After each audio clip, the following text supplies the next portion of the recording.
Asibingelele zonke indawo la sifinyela khona kini ngemsakazo yahlukahlukene siyazi ukuthi ke emakhaya abantu bajabulile namhlanje soxolisa ke ngomsindo enizowuza ulokuthatheleka ngoba namhlanje sisakaza bukhoma sila ngempela endaweni yasefilidi khona la emadilesini emadilesi noma madressing ifuna uyishona into ugwinya umoya ngoba mawukwayisho kabi impela ungagcina ulahla leli gama kodwa sisemadressini angihambi ke ngedwa ke namhlanje uhlelo luzoba mnandi kakhulu ngoba uNgqongqoshe uthi ngiyazenza manje ngiyi-actor mhlamba uyichazela uNgqongqoshe ukuthi yini eyenze wazi bathi landa lensizwa kaGqomo ngoba ngizoyibeka kabi mina kube ngathi ngikhulumela uNgqongqoshe asibingelele Ntokozo sibingelele kubabukele emakhaya sibingelele kubalalele emakhaya nabo bonke abasilandela kuma social platforms ethu sithi sanibonani ithanda siyabonga ukuthi ninathi namhlanje absolutely cha ngibonile wena Ntokozo ukuthi engathi lento kamfowethu Cash uyayithanda kakhulu kanti awuyisho nje ngaye kufuna kube uyena ozoyikhulumela ngoba siyifuna photocopy awu kodwa Nkosi funa yena ngqo manje ke hayi ke kuzonekwa konke obala namhlanje ngoba ikhona lensizwa khona la Cash qimshelele gadla kekhi kolokodo phakathi asibingelele insizwa yake sithi sawona niyaphila ezwa ke sengitholile uma ubingelela ukuthi yebo uthi ha niyaphila sengiyibambile nami sengizoyibamba la asavelelwa wena Cash uright mfowethu ngiyaphila njani mfowethu umsebenzi wakho siyawuthanda kakhulu kodwa awusibeke nje esithombeni ukuthi ubani uCash uCash usimangaliswa kwamathenjwa wale emtubatuba hawu yebo ngithanda kabi indaba yasemtuba ngoba phela ngihlale ngikhuluma ngayo la Ngqongqoshe yathi enye insizwa ingibhale lapha ku Facebook yathi kasakwenzani emtubatuba manje ngiyabona ukuthi iyabona nje lo muntu akaphuma emoyeni engawushonga umtubatuba nonongoma ngoba indawo engiyithandayo lezi senhlizweni yami kanti ngangingazi ukuthi nawe Cash kanti usuka lapha ngiyezwa kuthiwa uyedwa qha umuntu omsabayo la eSouth Africa yimi kuphela hayi ngeke uba lo ngempela okhuluma isibhicongo singavumelananga ngeke hayi ukusaba kanje yakho manje ke mawungasethatha nje usibeke esithombeni ukuthi uCash ubani nje ukuthi usimangaliswa wakhulele emtuba ukhule kuphi ufunda kuphi wenzana abantu abangafisa ukwazi kangcono nje lapha yasebeyakwazi kakhulu abantu ko TikTok nalapha ya kuma social media but omnye uzofisa nje ukuthi ubani kahle kahle lensizwa hayi njengoba sengichaze eqantu usimangaliswa kwamathenjwa ngikhulele kahle kahle enseleni izinto zami zonke ngizenze enseleni so sasesimuva ke sayimtuba ke so emtuba ngifunde khona yonke into ngiyenze khona nani kodwa nje uqala kwakhona ngiqala enseleni ukubona nje izinto nani kwaya ngokukhula kwaya ngokuya ngagcina nami ngibone nansi social media ekuthiwa uTikTok ngase ngithi ake ngiyizame because ngiqale ngo2020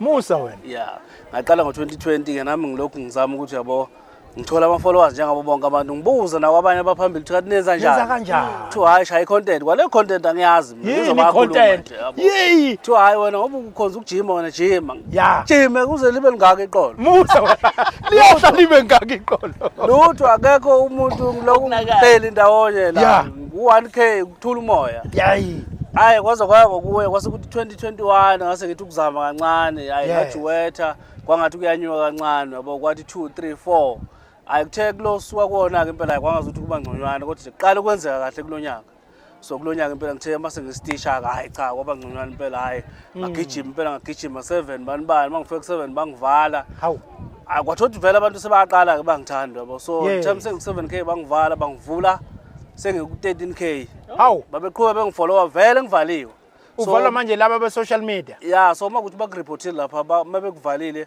awukwazi ukuposta awukwazi ukukhomenta manje babesaba wena kahle la kulento wena nami ngiqala ukubona ngabale ngathatha ucingo lahla uyasabeka la ungakafiki uCash la cha ungakafiki uCash ufike la ko 14 bani yabo kwakuseyukuswisha nje just ukuthi umuntu umekhuluma mhlasimbe noma wabheda like yabo bese ngena lapho ke ngimqondisa ngesigwego yasiqala lapho ke ngithela nenduku hayi themi sithi 13 bani wangena uCash ke lapho wangena uCash hayi wahamba impela themi usu 25 kodwa qhu bayibulala bayivala ekunzima ukukhula la ko social media bayivala impela ngalala ngadlile 2 days Ngihlala ngibabuka abantu bekhala umuntu mabembhelele i-account kodwa ngithi cha lo uyatetema hayi impela hayi kwashuba impela kwaba ongaphansi ongaphezulu so base besho abantu bathi hayi ivule enye account because siyayithanda lento yenzayo. So bayivala kwangolesine.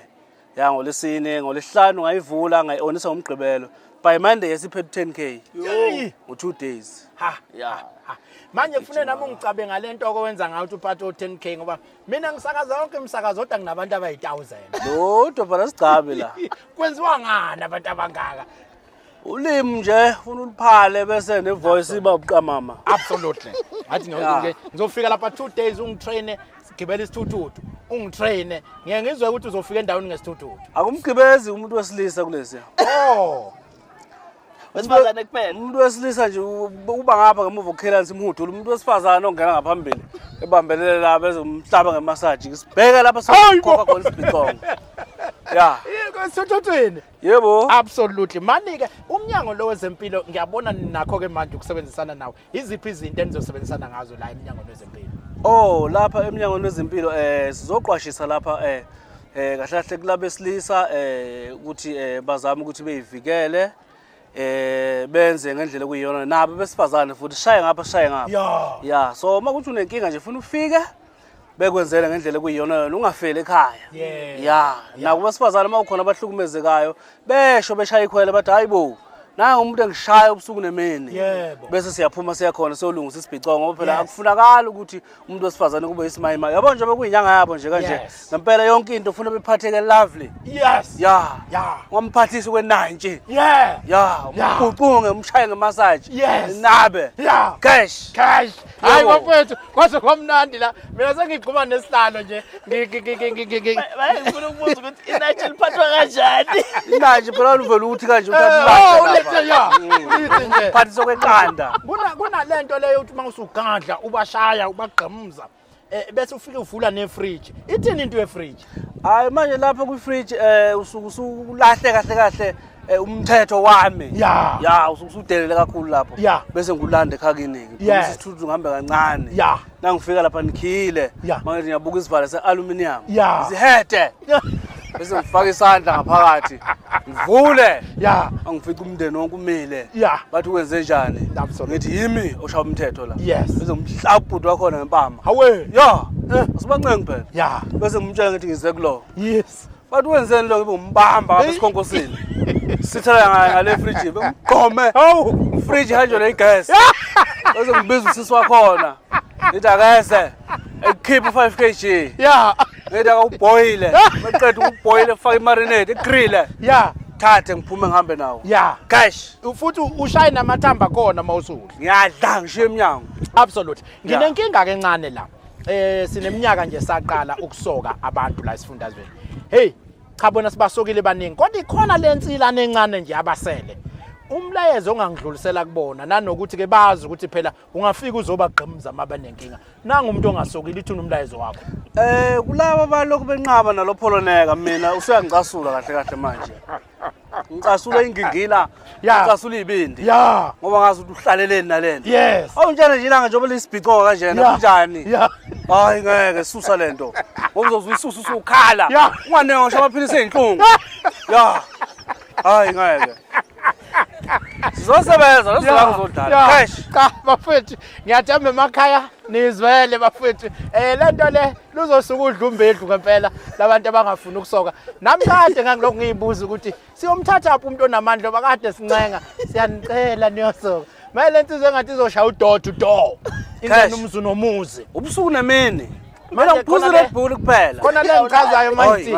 Mawusuthi umuntu umshaya inkini obhidlephi kodwa ke isale ibambeke ngo1 and a half. Yakho ke. Zonke ziyaphuma nje kuthi uzo9. Juqu. Sikhathi ukudlala sinazo sisebenza. Cha mfowethu sipheka umlayezo wakho ogcina sokhula siyazi ukuthi unemsebenzi eminingi oyenzayo utholakala kanjani utholakala kiphi number cash. Hayi mina ngitholakala ku 083 624 4074. Ngitholakala kuyena kodwa njengoba ngithi ngiyatholakala ngifuni umuntu eqhamuza ezoyinwaya siza ngebusiness. Ngalokho impela ngilivala kabuhlungu. Indlebe leyo. Futhi ngiyalazi malivalo lizwe lithi gong. Ngazi sikhathi sokudlala. Absolutely. Hayi kodwa ke ngingasho ngqongqoshe ngiqala uyibona lensizwa lapha na ine TV yayo bathi uTikTok. Mawuyibona ngabona nami ukuthi iqinisile ukuthi izokudla ngamazinyo. mayikhuluma ngakufisa nami lokhu kusabeka ubani wakupha lokhu kusabeka onakho akekho ukuthi ngakhula kabuhlungu ya sibhicongo ngiyasazi ya ushawa ukhala zonke izinto engikhuluma ngazo izinto engizaziyo ya absolutely awonje uma ukhuluma ngenduku nje singathi siyongena eMaritzburg ya ilokhu iqhuthene nje ayi futhi kuseduze eMaritzburg asiyisusela siyongena egolelo ya kusha nje isimali yabona nje kunentuli nje kanje ufuna kuvaleka ithende yo ungifica ngiphinde uqale phansi but manje ke ungihlebele wena usushaya abantu kangaka yini ungabi neyodwa nje ingozi ebonakalayo ukuthi cha la washa ngoba uma kuthiwa ngigumlala osisi lapho onesi ngoba isimaye bebaleka bebhekele angikhunje ukuthi size sifike lapho ya absolutely cha mfowethu awugcina wakho bese siyavalelisa mfowethu hayi ukugcina yikho lokho bengushilo bafethu ukuthi ngicela abanenkinga bengayivayele ngaphakathi besho beshawa umkhosi ubona ukuthi bazisiza kanjani because usizo selukhona njengamanje lufikile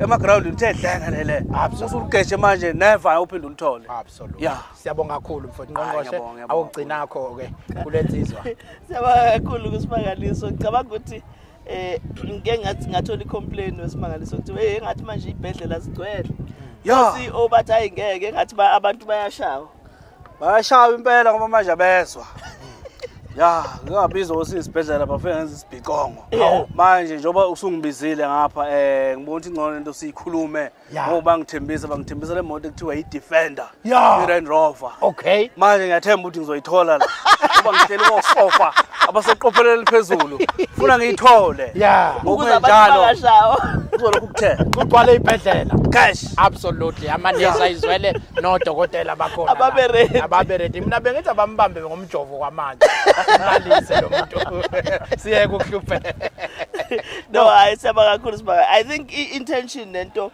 engicabanga ukuthi inhle ukusebenza ndawonye ngoba abantu besilisi kakhulukazi ibona abakubalekelayo keminyangweni wezempilo and kuyaye kube ngcono noma kube lula ukuthi bathole imessage uma kukhuluma omunye umuntu ofana nabo umuntu wesilisa kodwa futhi abakwazi ukurelate naye so ngicabanga ukuthi ipartnership yethu ke iyaqala namhlanje but izobe iqhubeka isikhathi eside sibe nama programs esiwenza naye ngale kokuchitha isikhathi ngqongqoshe siyajabula nje siyabonga ukuthi usilethele insizwa esiqitazayo sathi ukuhleka nje ekhaya uzobona nasemakhaya kuzokuthi ukuthi ukuchitheka nje namati abantu behleka nje bakithi abanye bayayinwaya manje bajabule bayahleka uwe njalo ngqongqoshe lokuthi nje ayismile eKwaZulu Natal ebese iyaphila kodwa namhlanje sikubona utheleka la indawo yaseMondlo eFilidi ngaphansi ke kwamasipala wabaqulusi nokuyindawo ke sazi ukuthi iconstituency yakho ila owathunywa khona konje futhi engibuye ngikhohle ukuthi ke uNgqongqoshe inyanga yakhe futhi le kade ezalwa angikwazanga ukuthi happy birthday ngosuku lwakho Ngqongqoshe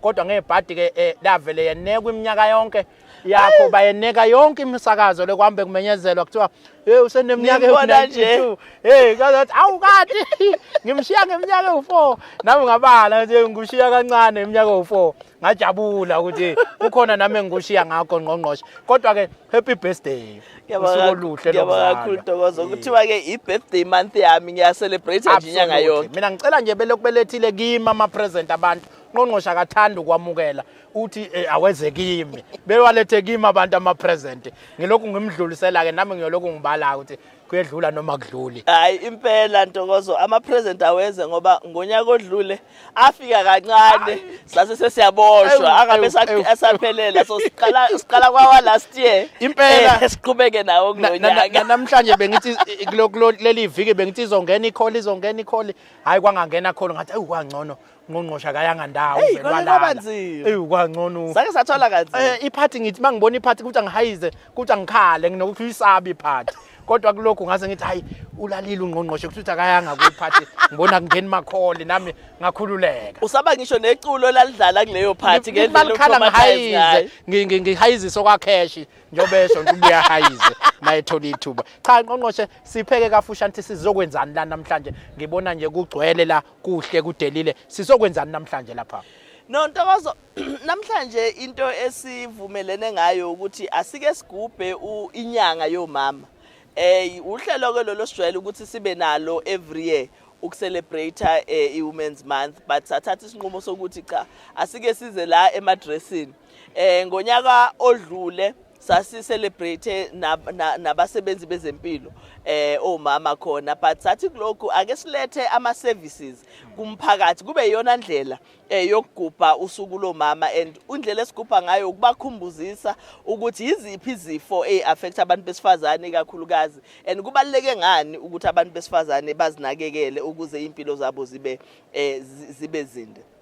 Uyabona ke ziningi izifo, ngiyase sike sakukhuluma lokho, but ziningi izifo ezibulala abantu besifazane isidingo singekho. Ezinye zazo ama cancer noma imdlavuza, particularly umdlavuza webele nomdlavuza wesibeletho. Ikona sixoxayo ke besixoxa nomama namhlanje ukuthi cha kusenze njani ukuze omama bakwazi ukuthi le uma basheshe bayithole le ndaba yesibeletho bakwazi ukuthi futhi bathole ukusizakala bangaze bashone isidingo singekho. Kodwa sikutholayo ke nokunye okuningi manje ukuthi eSouth Africa sesinenkinga entsha. Okay. Kusho njalo nami ingane la ikhuluma kuthiwa there's a new problem, sinenkinga entsha. Sinenkinga entsha yokuthi kutholakala ukuthi isifo sesifilis siyakhula and ikakhulukazi kubantu besifazane. Uyabona ke njengoba ku August kusho ukuthi namanje besixoxa, but nangale nyanga siyayikhulumisa leyo nto ukuthi cha asike sixoxe. Uyabona ke isifo sesifilis bekuyisifo besingasasi affect kakhulukazi, asazi ke manje ukuthi sekwenzekeni, but siyabona ukuthi kuyakhula ngempela, and uma sithi kuyakhula sikhuluma lokho based ekutheni njalo from every 10 patients abantu abawu10 abafikayo bezemnyangweni wezempilo sithola u3 unalesi sifo, particularly abantu besifazane. Uyabona ke la eZululand indawo ekubonakala le sifo sikhula kakhulu khona kula eFryhead kulandela uNongoma. Now asazi ukuthi kwenziwa yini lokho. Siyacela ukuthi omama bayivikele, siyacela ukuthi omama babeze emnyangweni wezempilo bazokwazi ukuthi basizakale. Uyabona ke uma sithi omama bayivikele ziningi indlela zokuthi bayivikele, sithi abasebenzise ijazi likamkhwenyana, basebenzise nejazi likamakoti ngoba phela sesinana ama condoms abantu besifazane. So senzela ukuthi ke umuntu wesifazane athathe impilo yakhe ayibeke ezandleni zakhe kube uyena osiprotectayo, but senzela ukuthi igciwane lingabe seliyasabalala, but baphinde futhi laba sebetholakale ukuthi ba positive noma banalo igciwane bakwazi ukuthi bangene kwi treatment same time. Akekho umuntu okufanele ashone manje Ntokozo ngoba i treatment ikhona and available, ayisafani neyasekuqaleni lapho kwakuphuza khona amaphilisi amaningi. So umuntu nje ukuthi enze sure yena ukuthi uyayithola i treatment yakhe ayiphuze, akadinge xoxela umuntu. Uyabona kulesikhathi sanamhlanje wonke umuntu baningi abantu abaku chronic medication, abanye baphuzela isifo sikashukela, abanye baphuzela BP, sifo sokuwa and so forth. Asixoxelani umuntu nje ukuthi akaphuzo kwakhe ebese yasasiza la. Ake siphuthume lapha empendle nayi intokazi lapha yakamsholozi. Ibanga nawe igama lentokazi. We Msholozi. Yebo sanibona. Bayaphila abantu eqhanqa. Siyaphila. Ngawuba kithi phela khona insizwe engenamazinyo yayithi ngasoqhanqa ithi yasempendle. Bekusathi sazobuza ukuthi wathi buxexe. Nangu uNgqongqoshe wesinejuju. Yebo. Mina ngokuhlala ngihlala empendle kodwa ngifunda mangosipho okwamanje. Okay. Ngicela ukubuza ukuthi njengongqongqoshe uNgqongqoshe yena uplana nini ukuthi avakashele ama university.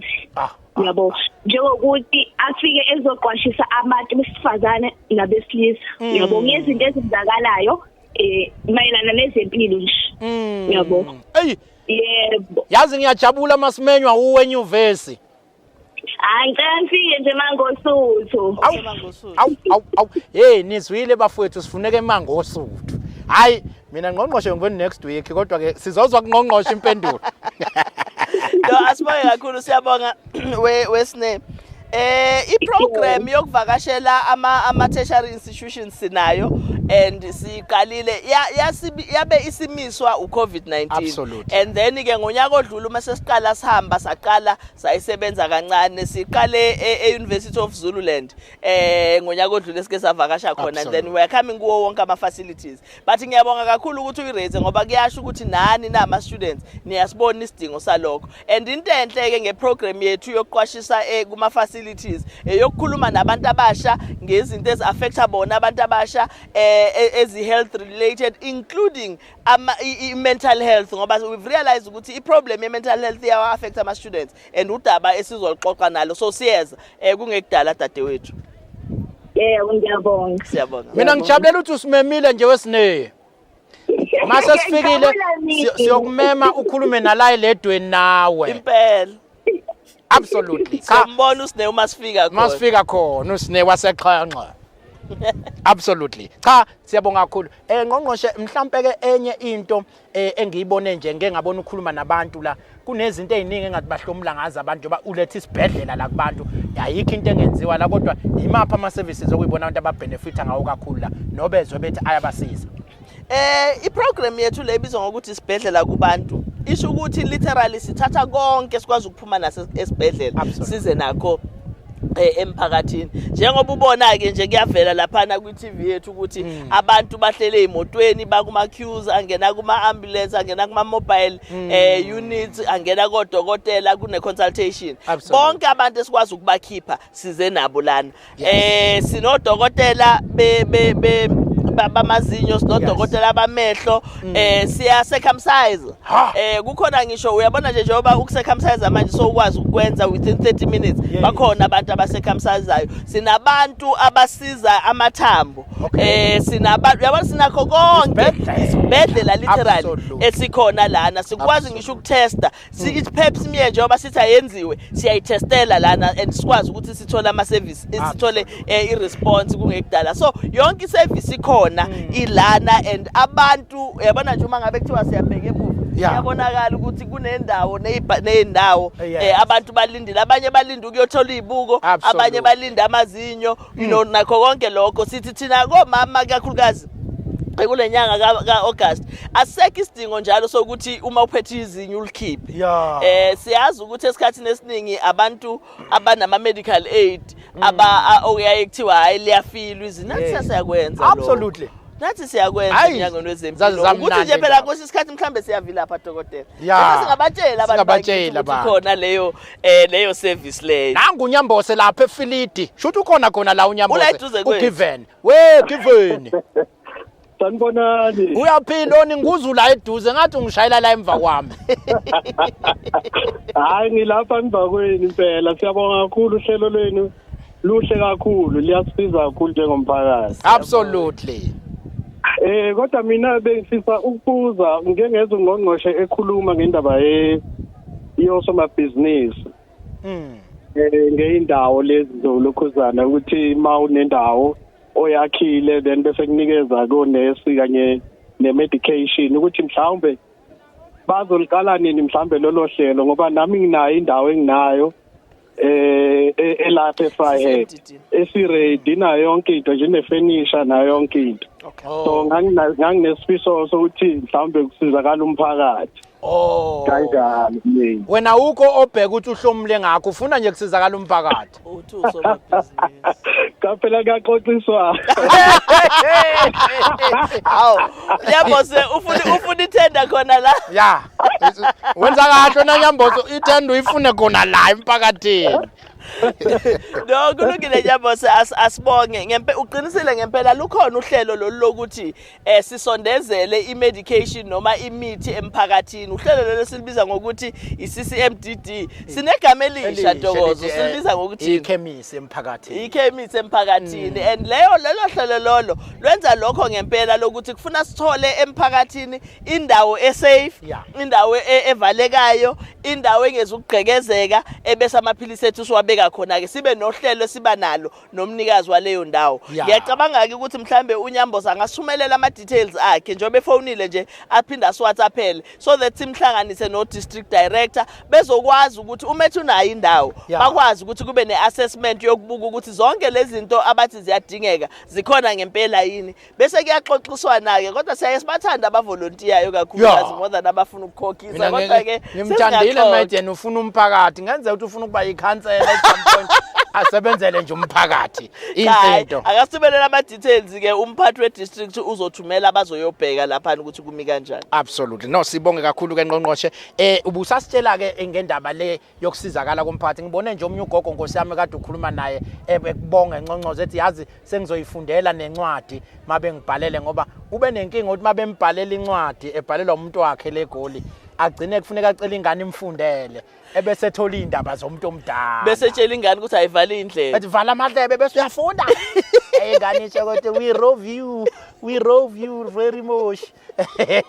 Kodwa wathi neBhayibheli usezoyifundela. iBhayibheli uzoyifundela. Omunye ugogo laphana uthi cha njengoba sethola induku nje bengasakwazi ukuvakashela abangani bakho usezokwazi ukuthi avakashela abangani bakho. Uyabona ke into enhle leyo ngoba sithi nasithola inkinga ngaleso sikhathi sikwazi ukuprovide service. Ezinye izinto sikwazi ukuthi si-intervene on the spot. Bakhona abathola izibuko, bakhona abathola induku, bakhona abakhishwa amazinyo, ukhona nje ukade sengakwazi ukukhuluma sheme ngikhombisa nje ukuthi ebe kwi-dentist uyabona. So kuhle uma ngabe ubona abantu bakithi bewasebenzisa ama-services and bewathole ama-services eseduze kwabo. And njengoba ubona ngqongqoshe usukela iground la indawo ethu isemadressini, indawo ubungeke ubheke ukuthi kungafika indawo efana nale abantu bengakhishwa amazinyo basokwe benziwe zonke izinto. Uyabona uhulumeni kaKhongolose wathatha isinqumo enikezwa imandate i-conference yethi asisondeze ezempilo kubantu.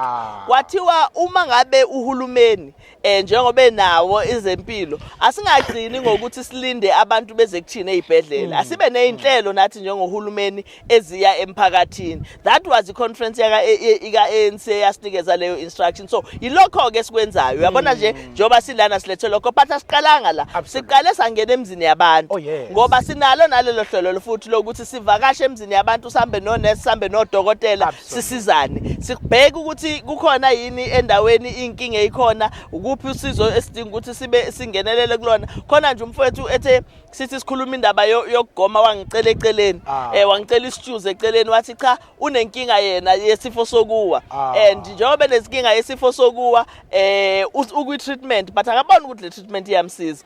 Dokotela ubutheleze bese khona eceleni kwami ngavele sangena ekhoneni wahlala nodokotela ubuthelezi baye address indaba yakhona. Uyabona ke kusiza ngalokho ukungena emzini yabantu ngoba kwenza ukuthi sithole nezinye inkinga besingeke siyithole ngoba kwesinye isikhathi abantu bayanqena athi hey vele iyangihlupha lento but angaboni kahle ukuthi sikhona isidingo sokuthi aphume eminyangweni wezempilo. So siza emphakathini ngale service yokuthi siwaletha ama services kanje sijike singene nakubona emakhaya sithi ayike sesikhona la baningi futhi abantu esibagomile ngaleyo process leyo.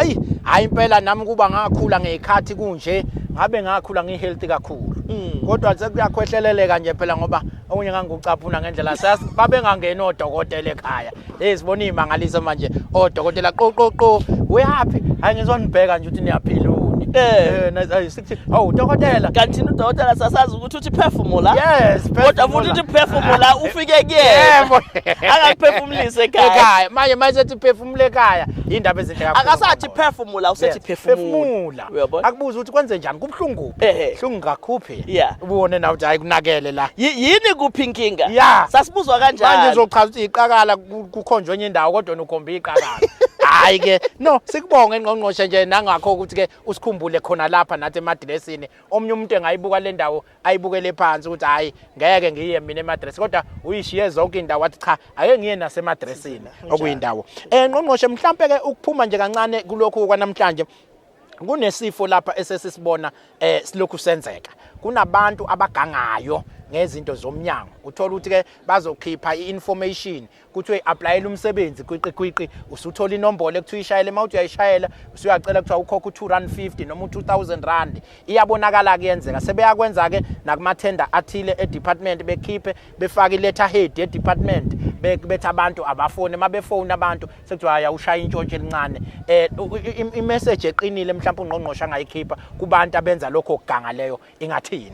Kuhlala lokuganga kuvuke entokozo. Uyakhumbula ngonyaka odlule sake sanenkinga sagijima nje nokuthi kuthiwa khona umuntu oqhamuka eminyangweni wezempilo ohambe efonela abantu ethi ithenda yakho leyo kade uyifakele isila kumina khipha u30,000 khipha u50,000 sayixoxa futhi kule service sashe emphakathini ukuthi izinto zomnyango nezinto zikahulumeni azikhokhelwa imali. Uyabona wena okhokha intshontsho uyafana nalo ithathayo intshontsho ngoba wena ucreate market ngokuthi bazi ukuthi hayi awunginiki udrink lapho ebese umuntu agcine engasawenza umsebenzi ngendlela right. Uyabona ke lokho okusha namhlanje okwanamhlanje akusha ngoba nala sekwaba khona okomuntu othatha isinqumo nje sokuthi ahamba aye ku social media ayothi cha yena uyazi ukuthi kuyaqashwa esibhedlela esithize abantu abafonele le number uma sebeyifonela leyo number usezobe sebafuna imali. Ngiyafisa ebantwini bakithi ukuthi ngichaze ukuthi umuntu thina njengomnyango wezempilo nohulumeni general uma sizoqasha siya advertise as advertise futhi ku social media kungenzeka siyifake uma kuyicopy ku social media kodwa si advertise properly siyifake emaphepheni siyifake ku website yethu siyifake na ku social media so akekho umuntu ozothi ngizwe ngomngani wami ngazi bani oqashayo cha lo ozokufakela ku WhatsApp afake ku Facebook hayi akayena ngempela. Uyabona nje sisanda advertise khona manje mhlambe mavikini ambalwa adlula ukuthi abantu abafuna ukufunda bezofundela ubunesi leyo advert ekhishwe kahle yafakwa kuma newspapers yafakwa ku page yethu yafakwa na ku social media platform yethu kodwa kukho lapho ethi uzoqashwa endaweni ethize uzoqashwa endaweni ithi nje sifuna abantu abafuna ukufundela ubunesi aba-apply phela ayikhulumi ngamali ayikhulumi ngalutho ilandela iprocess okuyiyona yona so siyacela ke nabantu bakithi bakunake izinto abazenzayo singafuni into ezisheshayo ngoba into ezisheshayo izona lezi ezisifake enkingeni. Absolutely kushuthi kwaqala kwathiwa khokha okwathi access umnyango wezempilo futhi wakhokha nawe kushuthi usuyisigebengu kwayiwena ngoba kushuthi ubuphusha into enobugebengu phakathi inyanga ke le yabantu besifazane ngqongqoshe sesiyayigoqa kodwa iya ngasemaphetheni sekuzophela ukuthi kube mnandi kodwa waba nenhlanhla ngqongqoshe wazalwa ngenyanga yabantu besifazane futhi shuthi nje usuku upoyilwa ngapha nangapha August nje kumina inyanga emnandi ke absolutely kodwa ke ingathini imessage ongayidlulisa kakhulukazi ke kubantu besifazane kuyo lenyanga le siyazi ukuthi njengoba sisonga inyanga besifazane enye izinto ecabanga ukuthi kufanele zingasali ngaphandle lesifo ekuthiwa pull down syndrome esijwayele ukwenza abantu besifazane abacindezelana bodwa uthini ke owakumbono ngqongqoshe ikhona into ongayisho nje ukudlulisa imessage sabantu besifazane supportaneni phela okokuqala nje before singena kulokho ngiyafisa ukukhuluma ngendaba ye gender based violence yokuthi abantu besifazane ngempela sigcina nathi sibe yiphathi yokuyicindezela ngokuthi uthi uhleli kwi relationship oyibonayo ukuthi iyakuhlukumeza kodwa uqhubeke uhlalela ukuthi hayi uyanginika imali nakuphela inyanga noma uyangithengela okuthize cha once waqala nje wakushaya uyobe seqala unomphela uzokushaya vele uma eqala ukukushaya kokuqala uzobuya ntambama ekhala azakhala inyembezi eqolisa ukuthi nama ngazi bengenwe yini kodwa usezokuphinda that is guaranteed so once waqala nje wakushaya kuma kuleyo nto ngoba into leyo ongeze ukwazi ukuthi uphile nayo uyabona abanye abantu baze baluze ngisho impilo zabo because waqala kancane waqala emshaya ngempama akufanele ke sikwenze lokho akufanele futhi nama families uma ingane ithi iyahlukumezeka kwi relationship ithi wahlala ngane yami ngoba siphila ngaye loyo muntu ngoba abanye abazali bayakwenza lokho akufanele sikwenze lokho ngoba izothi sishonile lengane kube yithina esikhala kakhulu ngoba bekuvele kubonakala ukuthi kunenkinga so siyabacela abantu besifazane ukuthi abazinakekele angahlali umuntu naye kwi relationship eyibona ukuthi iyamhlukumeza kodwa ke siyi society noma siwumphakathi nathi sibheke phela lento yokuthi abantu besifazane bayahlukunyezwa nezingane ngoba sizwe sinjani esivumela ukuthi abantu besifazane balinyazwe kanje nabantu besifazane babulawe kanje uhulumeni yebo unalo into okufuna yenze but into umsebenzi omkhulu owethu siwumphakathi ukuthi asibambisane singabe sesijwayela ukuthi hayi vele laphana kwamkhize siyazi ukuthi uma kuphela inyanga baba khona uyabashaya ukuyaziwa nje lokushini into exoxwayo cha kufanele akaboshwe nakhona oshaya umunye nje owesifazane akaboshwe okokuqala lokho kwesibili ile kade uyibuza ye pull down syndrome kodwa ke ngqongqoshe mhlambe ngiyazi sisazongena kulesibili laba ke naba besifazana ababathinta abesilisa ubusuyithinta nayo ngoba hayi zikhona nazo ezama victim no it's true absolutely kuyiqiniso ngempela and uyabona ke ibanzima futhi nasebantwini besilisa ngoba kubona ihamba nento bathi bona bayibona ngathi isithunzi abona umuntu ukuthi uma ngabe ngihamba ngiyocomplaina noma ngiyovula icala ngizobe sengiyahleka ukuthi ngishawa umuntu wesifazane kanti phela ukushayana nje kwi relationship into engafanele siyivumele noma ngabe ubani okwenzayo asenze sure ukuthi siyayivimba leyo nto siyivimbe right ekuqaleni uma ngabe kushaya umuntu cha akayekwe. Kade ngisho nje xoxa nomama la namhlanje ukuthi angikaze ngimbone mina Dkt umuntu ekuthiwa ithuna leli elenzeka ngoba umuntu ubengasenayo umuntu athandana naye noma ingoba washiya umuntu akade ethandana naye. Engilazi ithuna lo muntu wesilisa ozobulala umuntu wesifazane ngoba ethi umshiyeleni. So uyabona ke ukuhlukumezeka into ekhona and engafanele siyibekezelele ngoba izogcina ngempela isifake enkingeni uma ngabe siqhubeka naye. Hayi ngqongqoshe ke njengoba sesibathembisa ukuthi masithola ithuba sizobuye sigijime siye lapha ya ku Facebook page yethu ethi KwaZulu-Natal Department of Health. Bayangena ke bekubuze imibuzo ehlukahlukene ngizoyithatha nje uma bengabuzanga ngePix. iPixley isi standard impendulo yakhona bengasingaba refer ukuthi kuphi manje sinayo standard answer.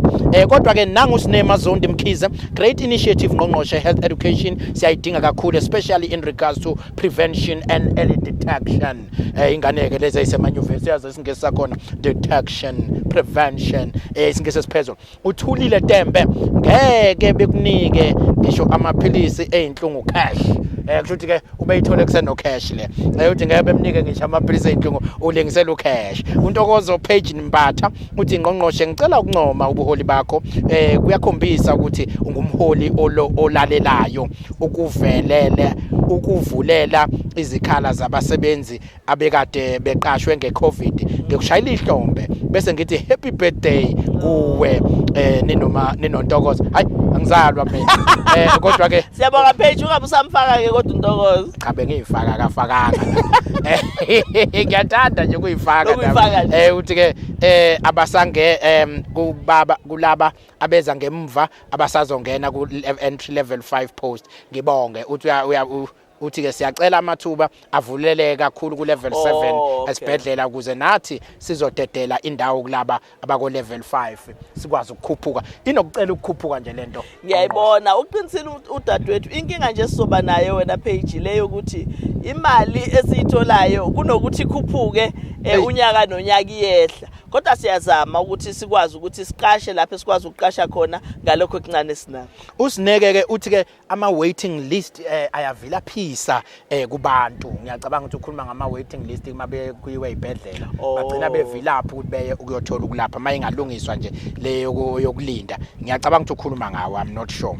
Bese kuzothi uthulile Tembe uthi ngikushayila ihlombe ukuthi ungqongqoshe bamgcine kulomnyango usayibambe kahle. Siyabonga kakhulu nathi siyimisakazo yemphakathi siyazijabulela lenhlelo phambili ngongqongqoshe phambili uzashaya ihlombe lapha liyabhakuza ihlombe lishawo yena noma shawo wena nali ngqongqoshe lapha na ngiyalibuka lapha ko Twitter anganoma Twitter noma Facebook lezinto kodwa kunjalo nje uyabona ke ngqongqoshe imbuzi siyancipha manje shothi uyayiphendula izinto abantu abasakubuza kakhulu sebeyakuncoma uPix lunciphile absolutely awukho uPix namhlanje ngoba wabaphendula kahle la. In fact ePix sekuqaliwe kuyasetshenzwa baqalile bakhona sebekwi training njengoba sasishilo ukuthi abantu bazothathwa ngama trenches kusebenza lokho and sebeyabona ngoba abanye babo bayabathumelela ubufakazi ukuthi ngisebenza la njengoba wafona futhi ngeviki edlule wakhona wathi ngiyasebenza la ePix. So ke no siyabonga kakhulu ngqongqoshe leli ithuba nje lokuthi usinike ithuba nathi ukuthi siyibuzele emakhaya directly ngoba phela ayikho into esefiwe la isikhathi omunye uzothi omunye mangena ucingo alisefa luyangena ngoba lunjalo uyithathe futhi impendulo lokho kusenza ukuthi nathi sisemakhaya sikwazi ukuxhumana direct nawe. Siyakujabulela lokho kakhulu.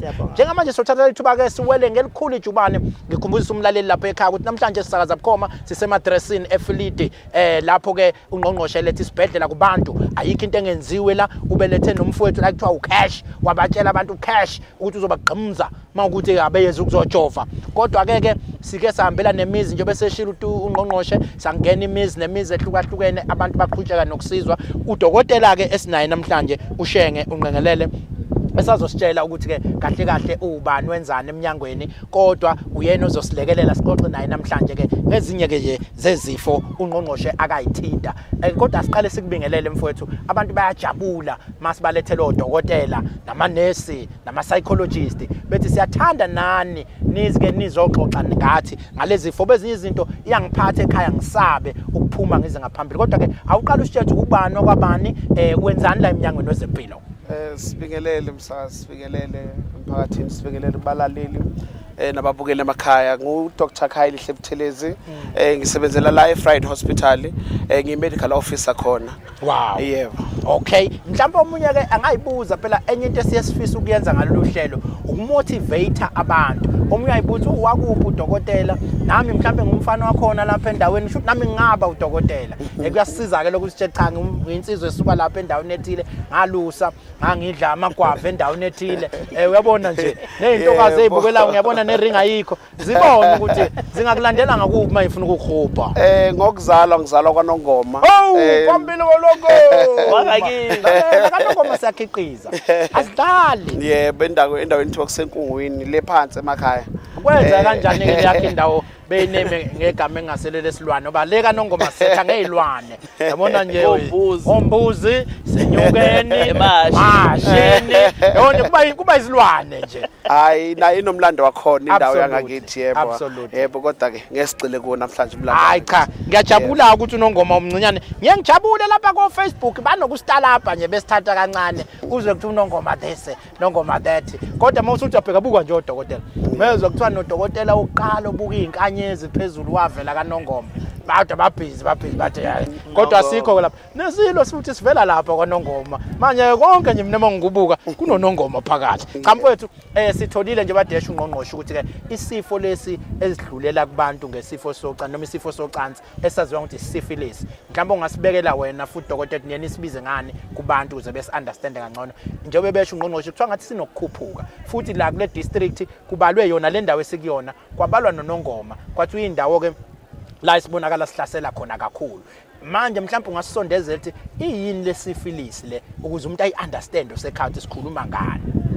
Ngokuchaza nje kafushane ngesifilisi noqobo. Isifilisi singesinye sezifo esithathelana ngokocansi. Okay. Sidalwa ibacteria noma igciwane egazini elingena ngoketshezi emzimbeni umuntu nangokuthintana nomuntu lingene ngaphakathi kumuntu okuthiwa i-Treponema pallidum. Le bacteria ke yona ke esebenza igcina isidalele sesifo kuthiwa isifilisi. Sona ngokuba khona kwaso ke kunezigaba saso nje esibonakala ngaso kumuntu noma kuba khona ezinye impawu eziba khona kodwa igaba mhlawumbe ziba zine. Kuba khona primary phase, primary no secondary no tertiary. Phakathi nendawo lapho bese kuba khona latent phase waso lesi sifo lesi ngani ngokwakheka kwaso emzimbeni womuntu. Okay. Mhlawumbe mawungakusihlebele nje phela lezi zinto nathi siyazizwa ngendaba kokuthi kwako kwenzakalela kanti awungazi sekuuyu sifilisi lo. Uprimary lo ubona ngane umuntu uthi cha sekuyena uprimary sila kule phase manje mhlawumbe usiphe nje ama phase la uthi aphatha inani. Ngokuchaza nje kafushane primary phase ke sizokhuluma ngeimpawu ke lapho. Impawu zomuntu uzothola ukuthi umuntu uzoba nezilonda kodwa angayinanga ngoba azibhlungu. Absolutely. Isithweni sangasese ubona lama ulcers abakhona noma ama sores kodwa anganaki ngoba athi hayi akuhlungu. Leso sihluka ngalokho isifilisi. Ngokuhamba kwesikhathi uma umuntu engayithola usizo siya progressa futhi manje sekulandelela ezinye izimpawu ke manje ezimpawu zingena ku secondary phase ngobani uketshezi lo ngaphakathi egazini liyasebenza kumuntu libulala lama cells nokwakheka kwathi isifo. Ku secondary phase umuntu uthola ukuthi useba nokushisela ofever ngaloko ofever umzimba unokukhathala ukukhathala komzimba kuhambe mhlawumbe kwabanye kube nama aching joints ama joints abebhlungu abanye sesiyakhula isifo lesi ngokunganaki ukuthi umsuka wasibe kulapha yana nje seselapha ko primary sesephansi. Ngokuhamba ke kwesikhathi ke umuntu ngoba umuntu uzothola ukuthi kwesikhathi siyaphola lesi silonda ngokunganaki bese umuntu angayi uyothola usizo si progress lesi sifo lesi sibe ngazi siyayifihla kwabanye ko latent phase. Siqhima manje ke dokotela ngicela ukupha nje ukugwinya amathe kancane ba nangu untombi ikhumalo lapha eDurban. Hey abantu baseThekwini ngiyabathanda phela eDurban bakhuluma ngonga. Hello wentombi. Yebo sawubona. Unjani? Ngiyaphila njani? eThekwini ntwana ukhuluma ngonga.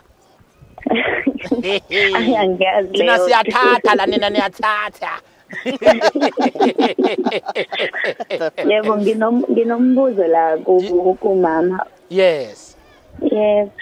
Kodwa ke owami umbuzo useceleni mayelana nokusebenza. Ngifuna ukwazi ukuthi indaba ka level 4 no level 5 yaze yahluka kanjani la ko data capture no admin because ngibona nje senza into efanayo kodwa sithola imali engafani.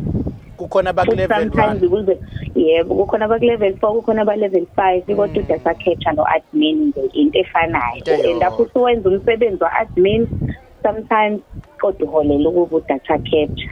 Yabo senza into efanayo nje. Okay. No, siyabonga kakhulu. Bekuyiloko kuphela. Yebo lokho kuphela. Uzokuphendula kuNgqongqoshe dadewethu. Alright. No asibonge kuNtombi. Ngicabanga ukuthi Ntombi inkinga iqala lapho uma siba nabantu abashodayo kuma facilities ethu. Kodwa umsebenzi ka data capture nomsebenzi ka admin ayifani. Akumele. Akufanele ngabe iyafana ngoba uma ngabe ifana ngabe into eyodwa. So ubizwa nge data capturer for a reason. Ngoba umsebenzi ka data capturer is to do just that. Absolutely. To capture i-data whether uyithatha uyifaka kwi computer, in fact that's just that. Thola information uyifaka kwi-computer kuphela.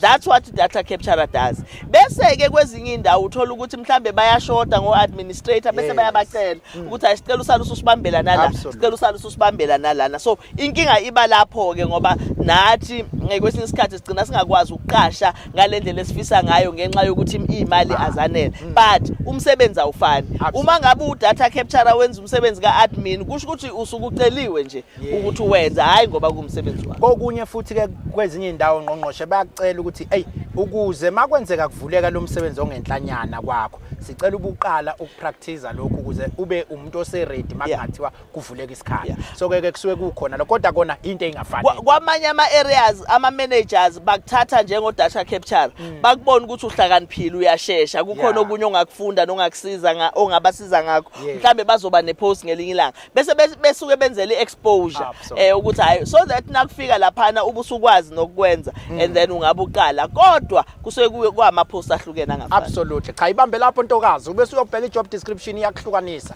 Dokotela Ngxolise bengifuna ugunya mathe nje nganayo intokazi exakekile lapho uyawufuna lo level 4 manje bambambe la ku3 ngiyayazi lento yokufuna level ne-notch into ke enkulu la kwaHulumeni awuzama i-notch ukuthi cha dokotela ubulako kwesithathu. Okay ngokuchaza ke besakhuluma ngeimpawu lapho umuntu ayibonayo. Absolutely.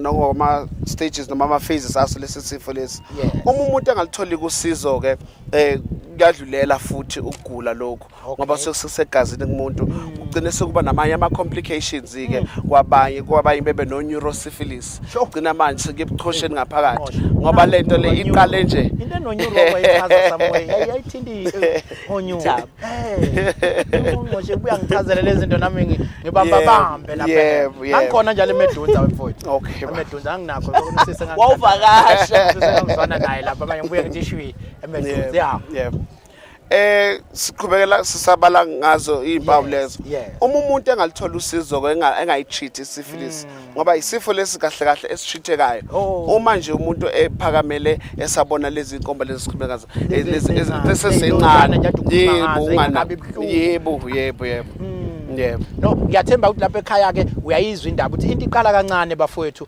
zobona ilonjana lapha na uyithathe kancane sekuyikho weza amathamba yagedleka yaqala yakhala neqolo libabhlungwana usuyaqala kumuntu oneyinkinganyana lapho kukhuphuke kuze kugcine kukhulu mhlambe ungasitshela ukubaleka ke manje kokuthi singayivikela kanjani size sifike lapho ekuthenini ngigcine ngeumuntu oyithola size simbamba nje lesifo lesi siyivikela kanjani? Isifilisi ngoba kade sichazile phambilini ngoba siyisifo lesithathelana ngokucansi kubalekile ukuthi umuntu azivikele uma ezibandakanye kakhulukazi ucansini. So siyaqhubeka siqhumezela abantu ukuthi abazivikele. Let us go and test futhi HIV because manje uma ungazinakekeli wena ngokwakho ungayi emtholampilo oseduze nawe uwe ozoba nenkinga igcineni kanti sikhona siyabanikeza abantu usizo. Isifilisi yona ngokwayo iyatreateka. Yes. Kuyiqiniso yini ukuthi isifilisi le igadla kwabesilisa igadla kwabesifazane kodwa futhi ubuyigadle nakuye umntwana ozozalwa? Kuyiqiniso lokho. Lokho kwenzeka kanjani nami? Uma umuntu enesifilisi noma umuntu wesifazane umuntu wesifazane nowesilisa uyakwazi ukuthi abe nayo isifilisi. Ingakho sike sithi kubalekile ukuthi uma unobudlelwane nomuntu ukwazi ukuthi uhambe niyochitha nobabili no partner wakho lo nobudlelwane naye. ngoba wena uyatestwa njengomuntu osifazana ozithwele Okay. utholakala ukuthi unayo isyphilis. Oh, yeah. Iyatreat isyphilis umuntu ezithwele ukuze kuvikeleke ingane ngoba kade sishilo ukuthi lento iseketshezini isegazini. Ingane ivamile ukuthi itheleleke uma ungathithanga isyphilis itheleleke enganeni. Ingane igcina isinobani congenital syphilis. Izalwa ingane ineyinkinga, izalwa ingane mhlawumbe abanye kuba nama complications igcina ingane ingaboni, igcina ingane isinokunye ukugula esikhumba nasibonakale nama rash nama sores iphuma ingane injalo umuntu kanti bengavikeleka esakhulelwa. Sabantu abaqhuquzelayo la masuke sambe endaweni abantu abasebenzisa uPrep. uPrep ke uzokhumbula ukuthi kuthiwa uyakuvikela uthi ingculazi ingadluleli kumuntu. But ke nithini ngalabantu abathi mase bethi bona hayi mina sengidla uPrep sengingalentuza nje sengingazenzela noma yini ukuthi phela sisemsakazweni la asikwazi ukuyibhadlaza izinto kodwa ke sengisho ukuthi ithini into yeni noPrep. Abanye abantu basenakho ukudideka ukuthi uPrep njengoba ngudla uzongivikela nako syphilis nakuzo zonke. Uyakuvikela nako syphilis uPrep? Akunjalo. uPrep awuvikeli isyphilis noma ezinye izifo ezithathelana ngokocansi. uPrep bekuyindlela yokuthi sikwazi ukuthi sivikele abantu ukuthi bengathelelani iHIV. Okay. Yes, ayisizi kwisyphilis. Manje ke umuntu ke ongathola ukuthi ke mhlambe umuntu ofisayo ukuthi ke asizakale esenayo ke lesyphilis. Beneni nimqhuquzela ukuthi ashone ngakuphi? Sondela emtholampilo seduze nawe, sondela esibhedlela seduze nawe. Silapha sinama test, ama rapid test esitesta ngaso leso sikhathi kuwo, sinama test ama antibody test esithatha amagazi kuwe sikuhlole sibone ukuthi isifo sikuliphi izinga, ama titers wacheke sikutreat futhi ngaso leso sikhathi leso uqala imjovo ezosiza ukuthi ulaphe isyphilis. Isikhona ke nesinye isifo ukuphuma nje kancane esinakho naso futhi ukukhula ngamandla i-genital herpes. Mhlambe ukubeka umuntu esithombe ukuthi iyini yona leyo genital herpes nanokuthi ke yonibonakala kanjani njengoba usithathe nje through ngayo isyphilis le. Esingaxwayisa ngakho ke noma singaba confuse abantu emakhaya. I-genital herpes nayo ngokwayo isifo sokuthathelana ngokocansi. Kodwa manje ke ilonda zayo zibhlungu. Zona zibhlungu. Isyphilis isikhathini esiningi azibi ibhlungu. Kodwa lesi ngapha iherpes iba bhlungu. Nayo futhi izingxenye ezimbili khona kuhlukile. Uherpes uhlukene kabini. Uherpes simplex 1 noherpes simplex 2. U1 abantu bengakhuluma bethi ilona mhlawumbe yabona zomkhuhlane nani. Kodwa ama blisters lawo wabonayo. Kodwa ku2 sesikhuluma manje ngalezi ke sithathana ngocansi kuba bhlungu ke lapho. Bhlungu impela. Yebo ke. Ziba kuphi ilonda la esithweni sangasese ziyaba khona benazo ebusweni nasemlonyeni. Esikhathini esiningi kuba sesithweni sangasese kulo HSV2. Okay. Ayike mhlambe ke sona njengoba usho ukuthi sihlukile ke kulesi leno ukuthi ke kuba bhlungu ngqongqoshe lesinye kuthiwa simnandi asasibhlungu lesinye asekise simnandi kuthiwa lesi siyasibhlungu isilonda ukuthi nje uyayibona ilonda kodwa ungabuza ubhlungu bese ngapha kona kuyabhutshwa lokhash ngapha kunokuba nje ebese ke mhlambe ke ngoba siyazi phela ukuthi ke njengoba kuthiwa la eZululand ngokusebenza nani niyayibona ke lezi zifo lezi ziyafika. Iyiphi message enidluliseke kubantu ngempela ngazo ukubaqwashisa ukuthi sicela bakwethu ke nimeke manje ukwenza ukuthi nokuthi ngicabanga ukuthi simise esikhulu ngokwezempilo. Sike sithi prevention ingcono kunokuthi umuntu sizemthole segula vele. Sizoqhubeka abantu sibacobelele ngalolwazi. Cabanga ukuthi ulwazi malifika kumuntu kufanele kube ukuye futhi ukuthi alisebenzise lolo lwazi lolo. So ngokwethu thina ngingasho nje ukuthi kuzomela ukuthi nathi njengamalungu omphakathi sithathe responsibility yokuyiphatha ngendlela futhi sikwenze lokho siqwashise ngakho. Ngama programs ethu kakhulu sizobafundisa abantu.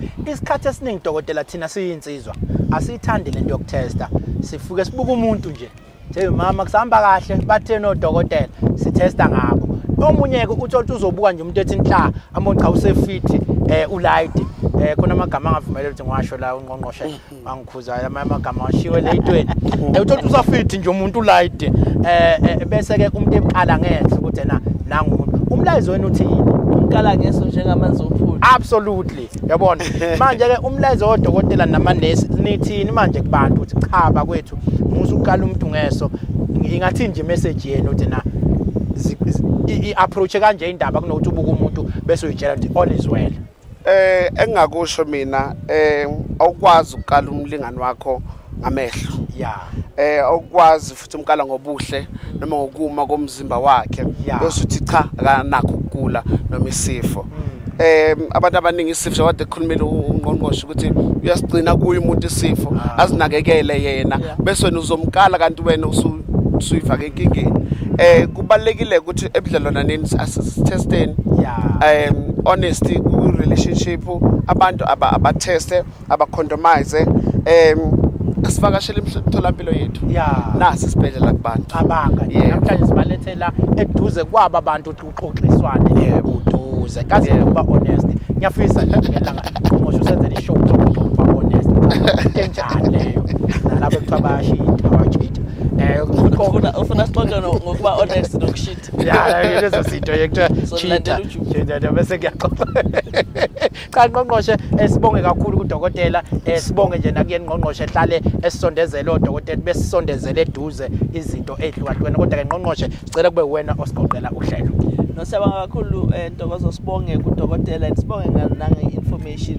Uyabona ke le yokugcina akhuluma ngayo uDr Buthelezi yesifilisi iyiwari kakhulu ngoba isifo lesi ebesesiphelile isifo besesibona ukuthi sesiyahamba kodwa manje ukuthi siphinde sibuye ngalendlela esibuya ngayo kuyasitshela ukuthi kusho ukuthi kukhona into esishintshile endleleni esiyiphatha ngayo noma kukhona esingasakwenze besijwayele ukukwenza. Ingakho ke sigcizelela ukuthi abantu abayivikele umuntu wesifazane akayivikele umuntu wesilisa akayivikele abantu abateste asingakalani ngamehlo uphuthu kuphela okwazi ukulikala ngale ubeka amanzi uthi hayi uma ngibeka amanzi angaka hayi kuzoba uphuthu ulona kuphela thina nje uma sibonana nje basihleli lana hayi ngeke sikalane ngamehlo futhi asikisidingo sokuthi sikalane umuntu akasithestele azazi yena ebese yaziprotecta naye ngoba wonke umuntu kufuna sithathane nje ngokuthi wonke umuntu at risk kungenzeka ukuthi umuntu uhlangana naye kanti vele